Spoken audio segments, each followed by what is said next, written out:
से घग्गर नदी में पिछले 2 दिनों में जल स्तर है वो लगातार कम हो रहा है। सिरसा के साथ साथ हनुमानगढ़ और ऐसे दर्जनों सहित जो करीब 100 के गांवों को सबसे बड़ी राहत मिली है, क्योंकि लोग अपने घरों को छोड़कर पलायन कर चुके थे। लेकिन आखिरकार जैसे ही पानी का स्तर कम हुआ तो लोगों ने भी राहत की सांस ली है।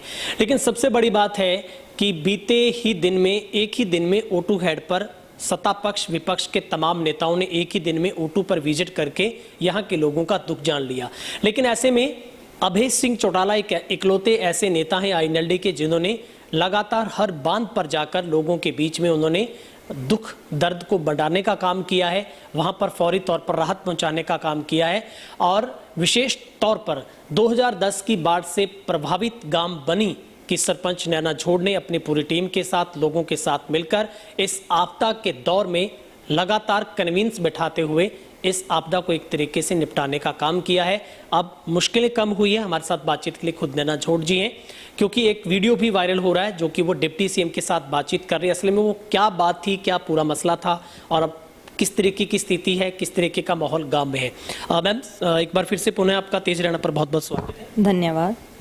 मैम सबसे पहली प्रतिक्रिया चाहूँगा, अब तो राहत की सांस आपने भी ली है, क्योंकि सबसे ज़्यादा मुश्किलें तो आप पेश कर रहे आपको आ रही थी। अब क्या स्थिति है घग्गर को लेकर और गांव में किस तरीके का मैसेज अब आपने कन्विंस आगे किया है?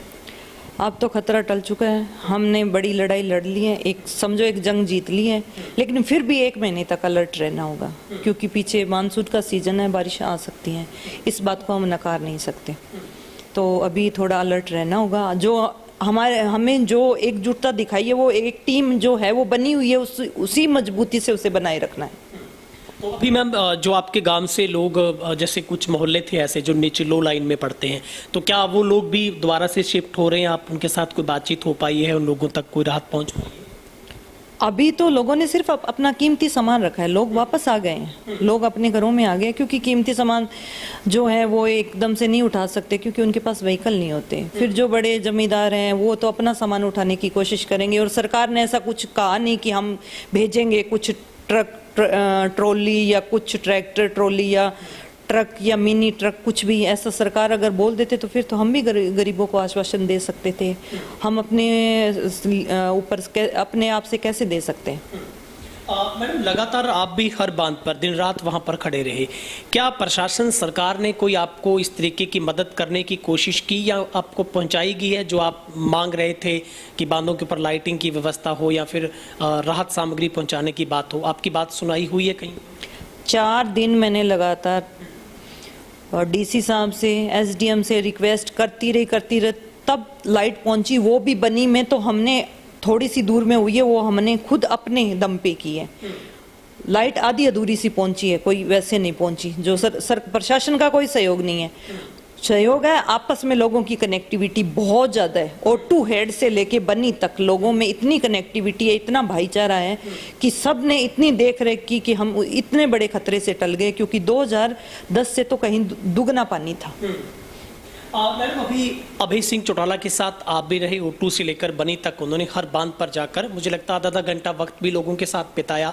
क्या उनकी तरफ से आश्वासन दिया गया है? क्या आपकी मुख्य मांगे हैं जो वो सीधे तौर पर कह रहे थे कि मैं मुख्यमंत्री से चिट्ठी लिख चुका हूँ, बात भी करूँगा? उन्होंने कहा मुख्यमंत्री जी से सवाल जवाब करूंगा, उनको चिट्ठी भी लिखी है, मांगे भी रखी है, क्योंकि अभी वो विपक्ष में है, सत्ता पक्ष में नहीं है। तो सत्ता पक्ष का फर्ज बनता है लोगों का दुख दर्द जानने का। ये नहीं कि आप बांध पे आ गए, फोटो खींच ली कि हाँ मैं तो फॉर्मेलिटी पूरी कर दी कि देखो देखो मैं तो वहाँ चला गया वहाँ, ये नहीं। ये हैं किसान के बेटे हैं, किसान के पोते हैं, तो ये दुख दर्द समझते हैं। ये किसानों के बीच बैठे हैं, आधा घंटा बैठे हैं और एक एक बंदे से उनकी तकलीफें पूछी है उन्होंने। इनको पता है कि यहाँ मच्छर भी काटते हैं या सांप भी आते हैं, इनको सब पता है। उन लोगों को बनिए को क्या पता? अभी मैडम आपको लगता है कि जिस तरीके से डटकर मुकाबला आप कह रहे हैं कि तमाम लोगों ने किया है, आपको लगता है कि प्रशासन की कोई थोड़ी बहुत भी तैयारी थी इस फ्लड को लेकर? पहले से आशंका प्रशासन को थी, क्योंकि आप तो लगातार टच में थे, बातचीत कर रहे थे। प्रशासन की 0% भी तैयारी नहीं थी। इतना नाकाम रहा प्रशासन इस बार। ये तो हम लोगों में आपसी एकता थी, लोगों का सहयोग था, लोगों में इतना प्रेम था, लोग आपसी रंजिश भुला के एक हो गए, तो हम इस चीज से निपट लिए। लेकिन प्रशासन तो बिल्कुल नाकाम। चांबल में तो पानी टूटते ही प्रशासन भाग गया वहां से। इतनी नाकामी। प्रशासन को जब पता होता है कि मानसून का सीजन है, घग्गर नदी है, यहाँ पानी कोई तारीख नहीं बता के आएगा, कोई आपको साल नहीं बताएगा। अप्रैल के महीने में इसकी खुदाई, सफाई, साइफनों की मतलब साइफन बंद हो रहे हैं कि नहीं हो रहे हैं, उनके देख रेख होनी चाहिए, नहीं होती, हर साल करना चाहिए ये सब। अगर सरकार ये सब, प्रशासन जागरूक हो, सरकार जागरूक हो, तो हमें ये आपदा झेलनी ही ना पड़े। कुछ लोग तो प्यासे मर रहे हैं, कुछ लोगों की खेती तो इस वजह से जल रही है क्योंकि उनको पानी नहीं मिल रहा, और कुछ लोगों की डूब रही है। तो आप पानी का सही से इस्तेमाल करो ना, इनको नहरों में छोड़ो। बर्बाद कर रहे हो, कुछ लोगों को आप बर्बाद कर रहे हो, कुछ लोग वैसे बर्बाद हो रहे हो, कुछ लोग वैसे बर्बाद हो रहे हैं। मतलब प्रशासन के पास कोई ऐसी रणनीति नहीं थी कि इस पानी को कैसे यूटिलाइज करना है, इस फ्लड के पानी को कंट्रोल कैसे किया जाए? ऐसा प्रशासन मैंने देखा ही नहीं। सिरसा जिला जैसा प्रशासन मैंने कहीं नहीं देखा। इनका आपस में कुछ तालमेल ही नहीं है। एसडीएम कुछ कहता है, एसडीओ कुछ कहता है, डीसी कुछ कहता है, इनका आपस में तालमेल नहीं है। सरकार के साथ सरकार के मंत्री, एक मंत्री कुछ कहता है, दूसरा कुछ, मतलब ऐसा नो सीखिया प्रशासन बोल सकते हैं इसको, कि जैसे कल इनकी कोई ट्रेनिंग ही नहीं है इस आपदा से निपटने की। ये बात ही कैसे करते हैं, आप जागो जी, आप करो जी। अरे हम जागो, हम करें। और फिर जैसे कल डिप्टी सीएम कह के गए हैं कि आपका गांव डूबा तो नहीं है, क्षति तो नहीं हुई आपके गांव को, जो हम आपको फंड दें। क्यों भाई? पहली बात तो फंड दें, तो फंड ये आपका नहीं है।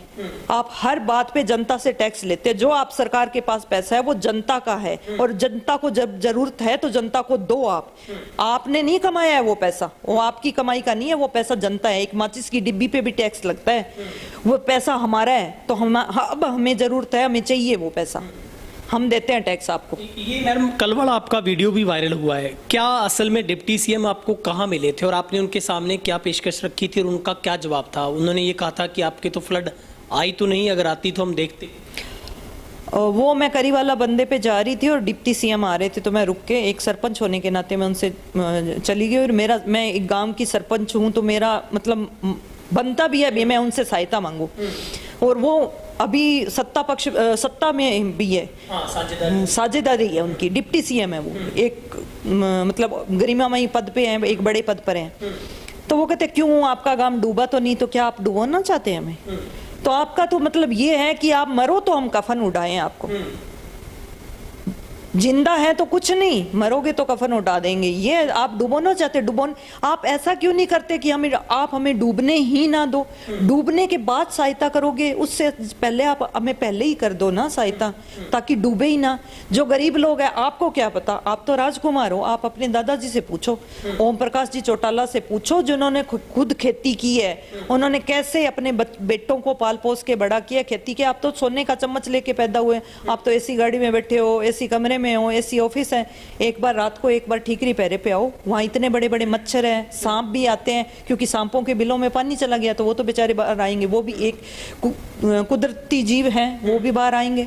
तो इन चीज़ों से मुकाबला करना आपको क्या पता, आप तो गाड़ी में बैठ के बोल गए कि किस बात का आप कौन सा डूब गए, तो आप हमें डूबो कहीं मानोगे? आप यही चाहते हो डूबे तो? हाँ, हम अपनी मेहनत से नहीं डूबे, बाकी आपकी निकम्मी सरकार और निकम्मी प्रशासन के भरोसे तो हम कब के डूब गए होते।